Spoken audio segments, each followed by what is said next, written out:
জাপানকে বলা হয় সূর্যোদয়ের দেশ। বিস্ময়কর সব প্রযুক্তিগত উদ্ভাবনের জন্য দেশটির সুখ্যাতি রয়েছে পুরো বিশ্বজুড়ে। নানান সমস্যা থাকার পরও সেই জাপানে উল্লেখযোগ্য হারে বাড়ছে মুসলিমদের সংখ্যা। প্রায় প্রতিদিনই দেশটিতে অনেক মানুষ ইসলাম গ্রহণ করছেন। এর ফলে গত এক দশকে মুসলিমদের সংখ্যা দ্বিগুণেরও বেশি হয়েছে। 2 দশক আগেও যে দেশটিতে মসজিদের সংখ্যা ছিল মাত্র 20টি, সেই দেশে এখন মসজিদের সংখ্যা প্রায় 250টিরও বেশি। জাপানে মুসলমানদের সংখ্যা দ্রুত বৃদ্ধির কারণে সেখানে সরকারি অনুদানে প্রতিনিয়ত নিত্য নতুন মসজিদ নির্মাণ হচ্ছে। কোনো রকম যুদ্ধ জয় করে নয়, বরং ইসলামের সমৃদ্ধ ইতিহাস, ঐতিহ্য, সংস্কৃতি আর জাপানে থাকা মুসলমানদের আচার ব্যবহারে মুগ্ধ হয়েই ইসলামের ছায়াতলে আসছেন জাপানিরা। তাহলে চলুন জেনে নেওয়া যাক কারা জাপানের মতো দেশে ইসলামের বাণী পৌঁছে দিয়েছেন। জাপান দেশটির আয়তন 3,77,944 বর্গ কিলোমিটার। জাপানে কোনো প্রাকৃতিক সম্পদ না থাকা সত্ত্বেও শুধু তাদের জ্ঞান ও বিস্ময়কর প্রযুক্তিগত উদ্ভাবনের মধ্য দিয়ে জাপান বিশ্বের শীর্ষস্থানীয় ধনী দেশগুলোর তালিকায় স্থান করে নিয়েছে। বিশ্বজুড়ে অসম্ভব পরিশ্রমী একটি জাতি হিসেবে জাপানিদের দারুণ সুনাম রয়েছে। পূর্ব এশীয় দেশগুলোর মধ্যে সবচেয়ে দ্রুত মুসলমানদের সংখ্যা বৃদ্ধি পাচ্ছে দ্বীপরাষ্ট্র জাপানে। জাপানের ওয়াসেদা বিশ্ববিদ্যালয়ের এক পরিসংখ্যানে দেখা গেছে, গত 10 বছরে জাপানে মুসলিম জনগোষ্ঠীর সংখ্যা দ্বিগুণের বেশি হয়েছে। 2013 সালের এক পরিসংখ্যানে বলা হয়েছে, জাপানে মুসলিমদের সংখ্যা 2,10,000। তবে 2024 সালের শেষ নাগাদ সেই সংখ্যা দাঁড়িয়েছে 5,30,000-এ। এই এক দশকে জাপানের উল্লেখযোগ্য মানুষ ইসলাম ধর্ম গ্রহণ করায় দেশটিতে মুসলিমদের সংখ্যা বেড়েছে। ইসলাম গ্রহণকারীদের অধিকাংশই জাপানিজ নারী। পরিসংখ্যানে বলা হচ্ছে যে গত 5 বছরে 50,000 জাপানিজ ইসলাম ধর্ম গ্রহণ করেছে, যাদের অধিকাংশই নারী।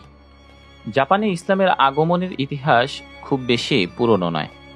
ইসলামী ইতিহাসের প্রথম ও মধ্যযুগে এখানে কোনো মুসলমানের আগমন কিংবা কোনো দাওয়াতি তৎপরতার কোনো উল্লেখ পাওয়া যায় না।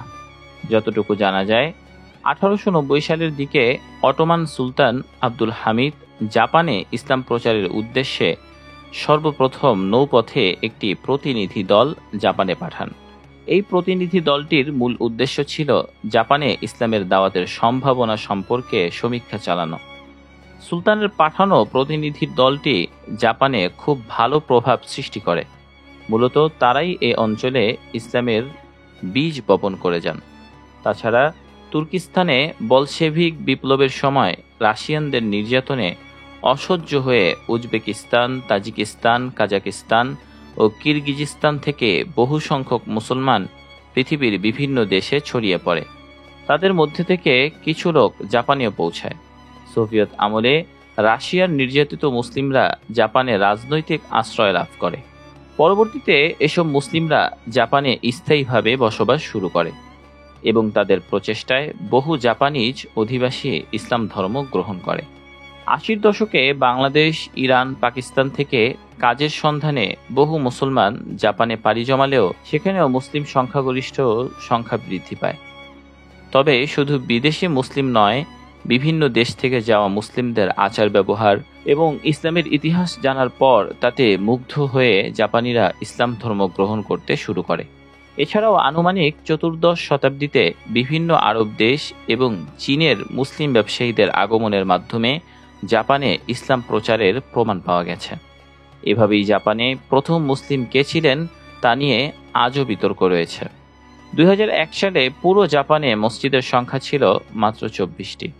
2025 সালে এসে পুরো জাপানে মসজিদের সংখ্যা 250টিরও বেশি। এছাড়া মসজিদ বাদে প্রায় 100টির বেশি নামাজ ঘর রয়েছে। জাপানে মুসলিম পর্যটকদের কথা মাথায় রেখে নির্মিত হয়েছে এসব নামাজ ঘর। অন্যান্য অমুসলিম দেশগুলোতে মুসলমানদের সুযোগ সুবিধা না দেওয়ার খবর শোনা গেলেও জাপানে ঠিক তার বিপরীত। জাপান সরকারের মুসলিম বান্ধব আচরণ সংবাদ মাধ্যমগুলোতে বেশ আলোচিত হচ্ছে। সে দেশের প্রায় সবগুলো বিমানবন্দরে মসজিদ ও অজুর অত্যাধুনিক ব্যবস্থা রয়েছে, যেটি অনেক মুসলিম দেশের বিমানবন্দরেও নেই। এমনকি জাপানে আয়োজিত অলিম্পিক গেমসেও মুসলিম খেলোয়াড় এবং পর্যটকদের জন্য মসজিদের ব্যবস্থা করে গোটা বিশ্বের মুসলিম দেশগুলো থেকে সুনাম কুড়িয়েছে জাপান সরকার।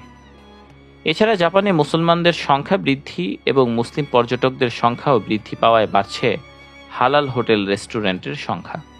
তবে শুধু মসজিদ, নামাজ ঘর আর হোটেল রেস্টুরেন্টে নয়, জাপানে মুসলমানদের সংখ্যা বৃদ্ধির সাথে বাড়ছে ইসলামিক স্কুলের সংখ্যাও। একসময় জাপানে মুসলিম শিশুদের ইসলামী শিক্ষা দেওয়া অনেক কঠিন ছিল, যেহেতু এখানে কোনো ইসলামী স্কুলের ব্যবস্থা ছিল না। অনেক বাংলাদেশি ও পাকিস্তানি প্রবাসীরা তাদের সন্তানদের ইসলাম শিক্ষা গ্রহণের জন্য দেশে পাঠিয়ে দিতেন। কিন্তু সমস্যা হলো, সেসব দেশের ভাষা সংস্কৃতির সঙ্গে জাপানি ভাষা সংস্কৃতির কোনো মিল নেই। বর্তমানে সেই সমস্যার সমাধান হয়েছে সৌদি আরবের অর্থায়নে।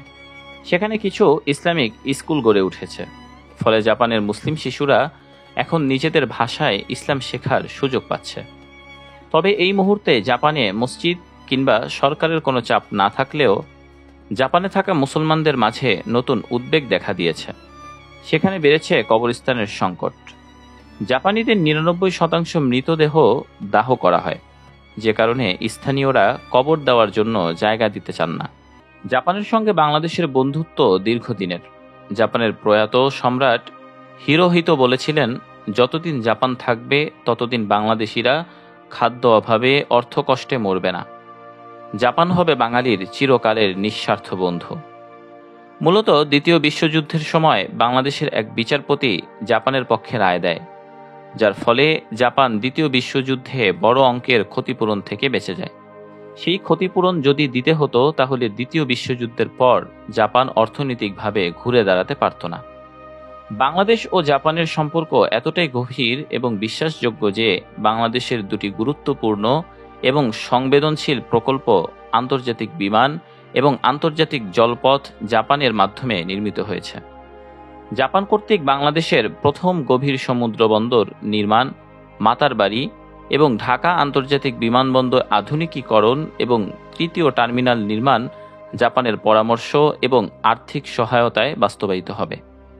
কোন অবকাঠামো প্রথমে প্রয়োজন এবং কোনটি বাংলাদেশের প্রেক্ষাপটে উপকারী, সে বিষয়ে জাপানের বড় পরিকল্পনা রয়েছে। বাংলাদেশ ও জাপানের মধ্যে আনুগত্যের এই সম্পর্ক বর্তমানে সামরিক ক্ষেত্রে সম্প্রসারিত হচ্ছে।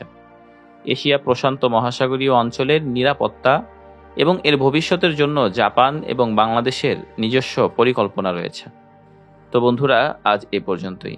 আপনার কি মনে হয়, জাপান বাংলাদেশ সম্পর্ক আরও গভীর হওয়া উচিত? দেখা হবে পরবর্তী কোনো ভিডিওতে। সে পর্যন্ত ভালো থাকুন। আল্লাহ সকলকে সুস্থ রাখুন। আল্লাহ হাফেজ।